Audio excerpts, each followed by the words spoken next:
Welcome to another edition of CloseMode, the Enterprise Sales Show. I am Brian Dietmeyer, CEO of Close Strong. Today, I'm really lucky to be with Chad Flesher, Director of Enterprise Sales for Netradyne, who lives in Boise, Idaho, and I learned how to say Boise properly from Chad. Welcome to the show.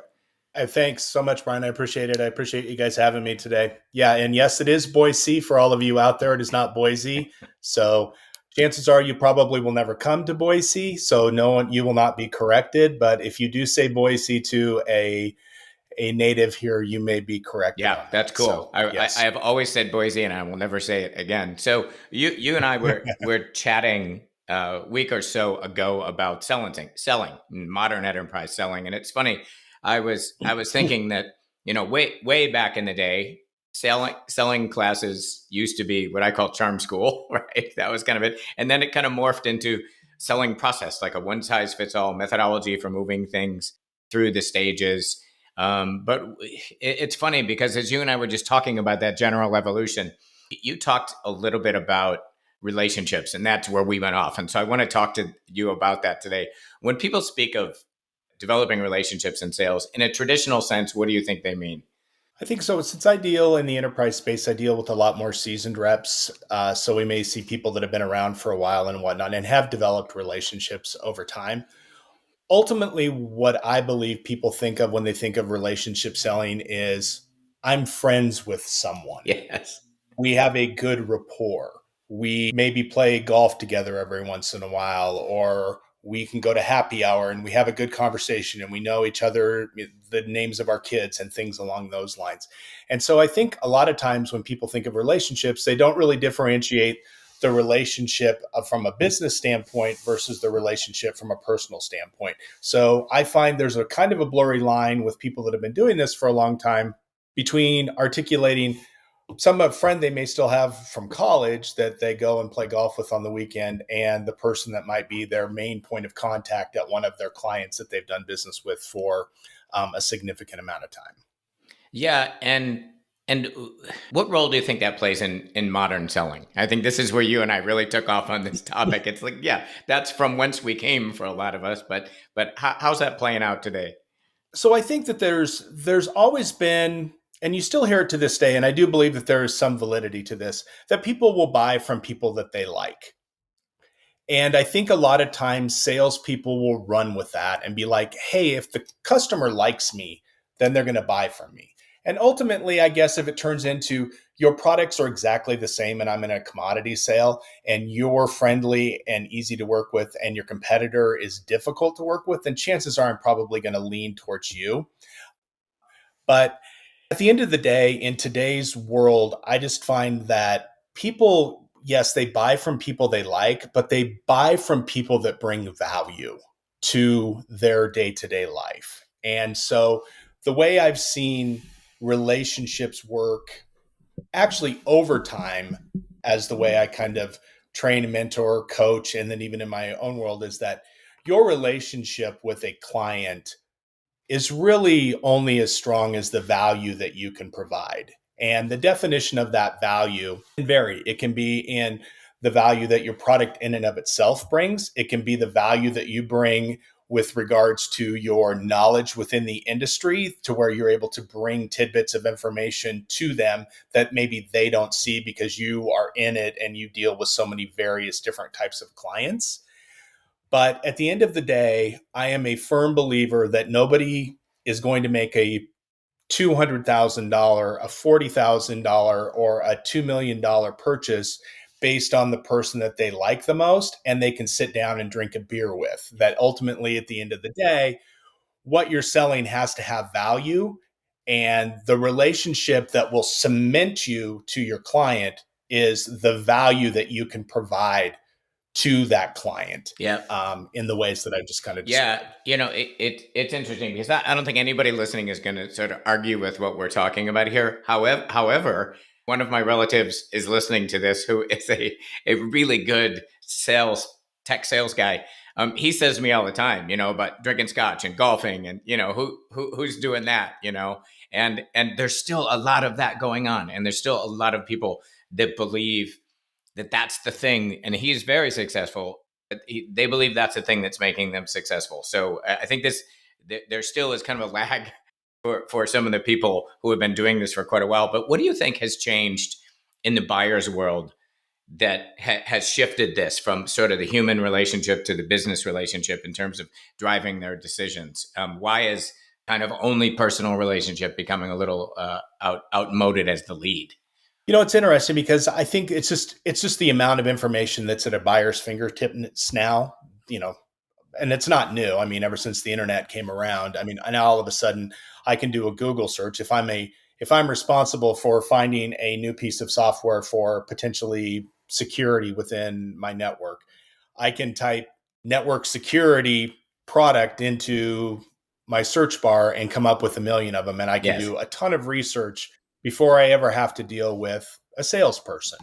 And so ultimately, I think that's what really kind of cements that value because the pitch and the generalized value propositions of your solution, for the most part, I probably already know because I've done the appropriate research Mm. and I haven't called you out of the blue.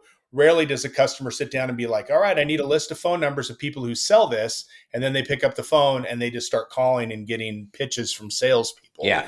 from an inbound standpoint. They're doing all of that work and then they'll reach out to those that they feel are at the best of their kind of fit their needs the best. So where a salesperson can come in and present value is the things that aren't on the website, the other types of information that may be industry wide, how I've worked with other clients, where other clients have found value in similar verticals like the client that you're on the phone with now. So I think that's where the relationship in and of itself comes in.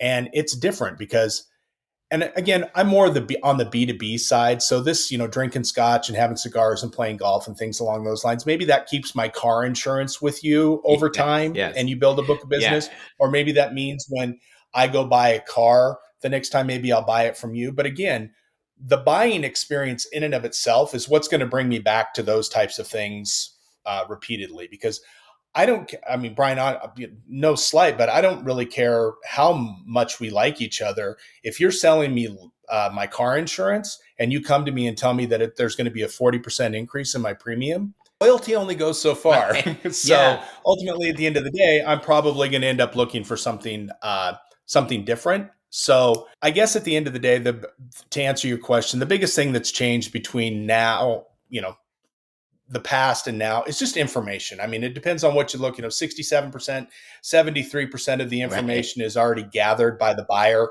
before they actually engage with the organization in and of itself. So your ability to provide unique perspective outside of just standard feature benefit stuff that I can find on your website is the thing that will really cement your relationship with Yep. clients. Yeah, I couldn't agree more, and I will add a little bit to that. The research came out a couple of years ago about committee buys. Now there's something I don't know how this works. It's like 6.7 people per buy. I'm not exactly sure how we get to the point 0.7, but no decision is rising over the last few years. And one of the arguments is it's the complexity of the buy with all these committee buys now, and with a ton more data out there that the buyers aren't really good at functioning in this new market. And all this came to mind, Chad, when you were talking about leading them, bringing things to them, and sharing experiences from other organizations. And I think about decision making. It's kind of classic in sales to say, well, what's the customer's decision making process? I would argue that they're struggling with that, and we need to help them with that decision making process. I'm curious as to your feedback on that. That's a great point. We talk a lot about that in my current role now about being prescriptive and helping people make purchasing processes. In the world that I work in currently now, we deal with trucking and things along those lines. And even though I deal with the enterprise and some pretty large organizations that my team calls on that have sophisticated buying processes and these committees and things along those lines, down market, a trucking organization may be going, from a paper-based process to a digital process, and they've never even bought a piece of technology, hardware or software in their lives. Yes. So being able to guide them through that process really can provide that value that we've kind of been talking about throughout this, that is outside of the traditional, hey, our widget does A, B, and C, and our competitor's widget does C, D, and E. It really can. So yes, being prescriptive, people don't know how to buy, and especially when you get into multi-threaded opportunities like you mentioned, where there may be a buying committee or you've got people that are weighing in from different areas within the organization, and this is really prevalent in the enterprise. The more prescriptive you can be about the process Yeah. of how other organizations work with your company, from discovery to demo to trial to purchase, they're actually very open to that, Yeah.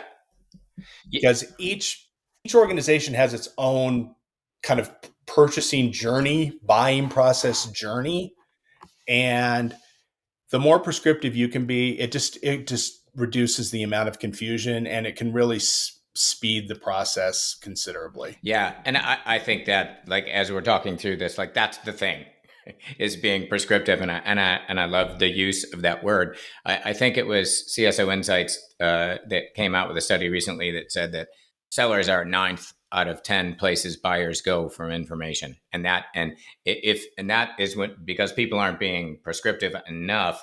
I heard someone say, you were talking about, like, how often do customers make this kind of buy? You and your team make that kind of sell every day and watch people buy this every day. And someone said that customers are sort of like veterinarians. They're dealing with a bird and then a snake and then a mouse, whatever is coming into their office. And we're not only neurosurgeons, we're spine neurosurgeons on this thing. We know how people should buy security products, right? And that's, I think, that goes back to, who do you think it's incumbent upon to give that prescriptive, build that prescriptive data and get it in front of the salespeople? So I'm a big proponent in salespeople need to help build that prescriptive aspect out. So the way I found it worked the best is salespeople tell your enablement people how it is that you want the salespeople to be onboarded and trained on this process. But with myself and the role and the people that I'm responsible for in my current role, we spend a lot of time talking about that, Yeah, the process. Here's an opportunity, we've got it in, it's discovery. How are we going to walk them through that? So we talk a lot about how do you make the hamburger the same way yeah, every single time yeah, to the best of our ability, knowing that there will be some variations. But ultimately, I think at the end of the day, the salesperson should have a pretty good grip and understanding of how the sales process should go. Now, a 23-year-old directly out of college is probably going to require an extreme amount of handholding and coaching and teaching along the way to get them to that process. But a 20-year veteran of enterprise sales should be able to pretty quickly and easily adapt from organization to organization how to provide a prescriptive way to move from point A to point Z in a sales pursuit. yeah. I mean, it's to me, it's like this. It's just taking a note. It's like this massive shift. If we take the decision sort of spot in the sales process alone and say that, most people are taught, and there's a lot of forms they have to fill out on elsewhere to say, what is the customer's decision process? The data's out there to say their decision process, more often than not, they're making suboptimal decisions. They're buying things, like, I know people will say, I won a deal and maybe I shouldn't have won it. Maybe I wasn't the best solution. I won it for the wrong reason, or I lost it for the wrong reason. A customer would have been much better off with a Netradyne solution than what they did, but they had this suboptimal process. So this is the point of that, is this is a massive shift to go from let me understand your broken suboptimal process and try to work into it, to let me bring in some prescriptive advice. And I think there's a lot of value add for the buyer there, right? To be able to come in and say, we know the optimal, we know who should be involved, we know the criteria you should be using, given whatever the business results you're looking for. Here's how you should be making this decision. It's a pretty big but powerful switch. And I think it's important as well, just because a true partner, I mean, I know we talk a lot about partnerships and how, we're going to be partners with our clients and things along those lines. And a lot of times the salespeople, there's a lot of salespeople that are in sales right now that don't want to be perceived as salespeople, because the perception of sales, if you walk into a high school classroom right now and say, when I say I'm in sales, what do you perceive? and they immediately perceive somebody that's knocking on their door and trying to power sell them something. But for the most part, 99% of them will think of some guy on a car lot, some stereotypical guy that just is the worst, pressuring you to buy something that you don't Yeah. want. And ultimately, that's kind of what they think of. And from a sales standpoint, if you're truly going to have a partnership, you need to be able to stand up for yourself and be respectful. And part of that is kind of earning the opportunity to kind of what I always call poke your customer in the eye when they're not, you're not aligned. Yes. Okay. Because if you're not aligned and you're not bringing value to the relationship and the customer is not proving that they see value in what it is that you do, you're a vendor. Okay. And when you're a vendor, you're no different than the Coca-Cola machine in the lobby. I put in $1 and a Coca-Cola comes out. So they give me money and I hand them a product. And that's as far as our relationship goes. There's no stickiness in there. Yeah. There's no long-term after sell. There's nothing else associated with that. So ultimately, I think, just at the end of the day, when you're being prescriptive like that, not only is it helping the client, it's also showing that you're confident enough in what it is that you're doing that they can partner with you and that they're not just going to roll over on you. And then you get to procurement and all of a sudden you need a 92% discount Right. to do business with them. And since you've never told them no Yeah. or given them any direction throughout the entire sales process, stuck. That's a whole other podcast for sure that I really would love to dive. I'd love to dive. But yeah, you make me think of in my previous venture, one of my best sales people, he was retired military and an engineer. And when I wanted to move him into selling, he was like, wait, I'm military, I'm an engineer. But that to me, that cadence that he had from the military upbringing to the engineering, analytical, problem solving skills, that as opposed to the carnival barker or the car salesperson that you talked about. Yeah, I mean, I would go so far as to say that where personal relationship fits, we flip it. If I can drive Chad some business results and help you, hit your KPIs for the year, chances are pretty high that we're going to have an okay human relationship. But I think it's just flipping those to say, first of all, I need to make you a rock star in your organization and help you buy this and install this thing in a way that's going to make you a rock star. And chances are pretty good that we can follow that up with some scotch and golf. It's funny because another thing we talked about now on the soft skills, we've talked a lot about the business value skills and being prescriptive, which is dead on. You also talked about that you feel strongly that empathy is still a really powerful soft skill for sellers. Expound on that. Yeah, I believe just empathy is a great personal skill, but it can be applied in business as well. I think a lot of times we do a really, really good job of teaching people to talk about our product. And then they're really good at knowing the bells and whistles, the features and benefits of our product. And salespeople have a tendency to become intoxicated with the sound of their own voice. So their presentations sound a lot like, here, I brought some donuts and coffee, take some donuts and coffee and sit down and be quiet because my presentation is going to tend to take a while. So ultimately, Yeah. at the end of the day, where I find that empathy really plays is just what you had kind of talked about, which was how do you help your client reach their KPIs? How do you make them a rock star? And until you can really have what I call genuine and honest empathy for where they are and know what it's and do your level set best to sit in their chair and understand what it is that they're trying to accomplish on a day in and day out basis and what keeps them awake at night and all of those sorts of things. I just don't believe you're ever going to be successful because you'll ultimately, because we do two things sometimes that don't help salespeople. Number one, we tell them about our product and tell them all the great reasons that people should buy it. So they get super fired up to go out and sell it. And then we put a quota on them and put that pressure on them to sell this great product.